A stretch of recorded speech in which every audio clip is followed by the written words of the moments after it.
families. I hope you're enjoying this lovely spring day in Pennsylvania, an early spring day.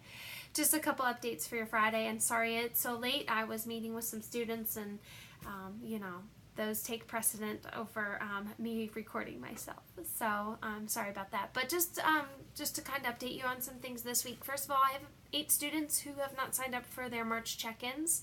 I do understand that we have 2 weeks left of March, but it's best to get those out of the way and on the calendar as soon as possible.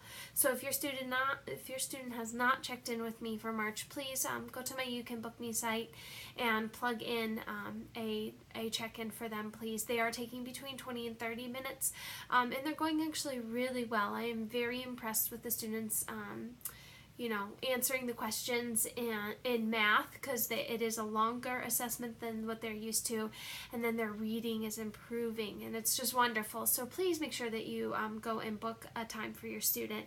For those of you who have already done it, thank you for that. Getting them out of the way has been great, and I know it's a nice stress relief for you to not have to worry about that. Overdue lessons. I sent out webmails to individual families, students and families, for anybody who has 10 or more overdue lessons. If your student has overdue lessons and you didn't hear from me, that was probably because they're not over 10 yet. So please do try to carve out some time. I do have students in class that are approaching or at 30 or a little over that. It's just going to continue to compile each day. Lessons are not marked complete on the planner, so please try to carve out some time in the evenings or the weekends to make sure that those overdue lessons are getting done and kind of checked off the calendar. Just remember that 1 hour, they think about, for lessons, each lesson takes 1 hour. So if the student's working on 4 lessons, that's 4 hours of school, it's probably really important that they do an extra hour lesson or 2 a day, especially if they're up there in overdue lessons. So please, if you could try to find some time to get those taken care of, I would appreciate it, and so would the students. I don't know that they want to have this crunch time mid-April to May. So please make arrangements to have that done. I would greatly appreciate it. And then the last thing are portfolios. They are, a number of them actually are coming up in the next couple of weeks. Some of the students start next week on some of them, so I just want to let you know what they are. The first one, English Language Arts, the first draft is coming up. Please understand, a draft is a paper that the students are required to write. So the draft that they're writing, it's their rough draft in Unit 8. They need to do a compare and contrast. All of the information is in the lesson within Unit 8 that it comes up on. I believe I saw it on some of the students' planners on Thursday or Friday next week. So, but they're comparing, they're choosing something and then comparing and contrasting it.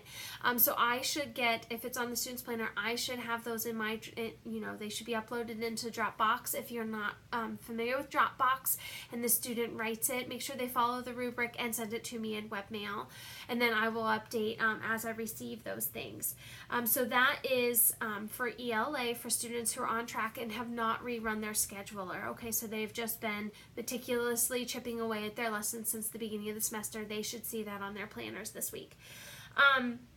Also, in Science Unit 4, which we are headed in, or we should be in, they are going to do they're going to do a portfolio where they have to shake cream, so like heavy whipping cream into a jar, and they shake it, and what their focus is it changes its form, it changes its the matter, and so I'm not able to do that in the live lesson classroom, so that is something that needs to be done, and then the portfolio paper needs to be filled out and submitted to me for grading. We have quite a while for any math portfolios, but social studies. We are coming up on our very first social studies portfolio of this second semester, and it is in Unit 2, and it's a song. The students have to choose and write a song about an American tradition. It has to have 5 verses. So as your student works on that, they'll need to finish it. Again, upload it into the Dropbox link that is in the lesson, or they can webmail it to me, and I will update their grade book as it comes in. So those are the upcoming portfolios, and I want to stress that it's really important that portfolios are done. They range as far as how much they're weighted. So in some subjects, portfolios are 15% of the grade, but there are some subjects, and I want to say that they're science and social studies, they are 35% of your students' grades. So if they're not submitting them, and even if they're doing really well or decently well on quizzes and tests, if those portfolios aren't coming in and being finished, it can really drop their grades and hinder them. So please, if you could, make sure that those get done and submitted. If there are past portfolios the students aren't able to do, please reach out to me. I do have some that I can put into live lesson and meet with the student in a breakout room to get those finished. But some of them are just not able to be done. For example, the shaking of the cream for science. I can't do that with the boys and girls. So do reach out if you have any questions. I hope you guys have a great weekend, and to see everyone back here on Monday. Talk to you later. Bye.